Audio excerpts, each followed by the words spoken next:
Golden thought.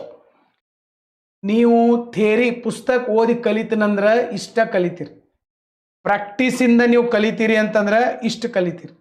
But ನಿಮ್ಮ ತಪ್ಪುಗಳಿಂದ ಕಲಿತೀರಿ ಅಂದ್ರೆ ಭಾಳ ಕಲಿತೀರಿ. ಇದರ ಅರ್ಥ ನಮ್ಮ ತಪ್ಪುಗಳಿಂದ ನಾವು ಕಲಿಬೇಕು.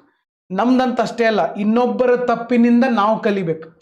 ಎಲ್ಲ ತಪ್ಪುಗಳನ್ನು ನಾವೇ ಮಾಡಿ ನಾವೇ ಕಲಿಯುವಷ್ಟು ಟೈಮ್ ಇಲ್ಲ ಲೈಫ್ ಒಳಗಡೆ.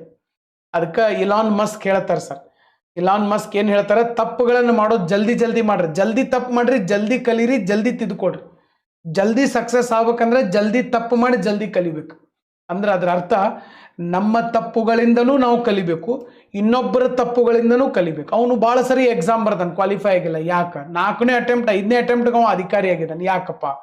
ನೋಟ್ಸ್ ಮಾಡಿಲ್ಲ, ಸರಿಯಾಗಿ ರಿವಿಷನ್ ಮಾಡಿಲ್ಲ, ಟೆಸ್ಟ್ ಸೀರೀಸ್ ಬರೆದಿಲ್ಲ. ಇವನು ಎಲ್ಲ ಮಾಡದೇ ಇದ್ದಿದ್ದಕ್ಕೆ ಅವನು 4 ವರ್ಷ ವೇಸ್ಟ್ ಆಗಿತ್ತು. ಅವನು ನಾವು ಫಸ್ಟ್ ಅಟೆಂಪ್ಟ್ನಾಗ ಮಾಡಿದ್ರೆ ಆ 4 ವರ್ಷ ಉಳಿಸ್ಬೋದು. ಅವನು ಮಿಸ್ಟೇಕ್ಸಿಂದ ನಾವು ಕಲಿತ್ರೆ ಸರ್ ಭಾಳ ನಾವು ಕಲಿತೀವಿ. ನಮ್ಮ ಮಿಸ್ಟೇಕ್ಸಿಂದ ಕಲಿತ್ರೂ ಭಾಳ ಕಲಿತೀವಿ. ಅರ್ಥ ಆಗ್ತಾ ಇದೆ? ಸೊ ಅದಕ್ಕೆ mistakes are the opportunity for the learning. ತಪ್ಪು ಮಾಡೋದು ತಪ್ಪಲ್ಲ, ಆ ತಪ್ಪಿನಿಂದ ನಾವು ಪಾಠ ಕಲಿತು ತಿದ್ಕೊಳ್ಳಿಲ್ಲ ಅಂದ್ರೆ ಅದು ಮಹಾ ತಪ್ಪು.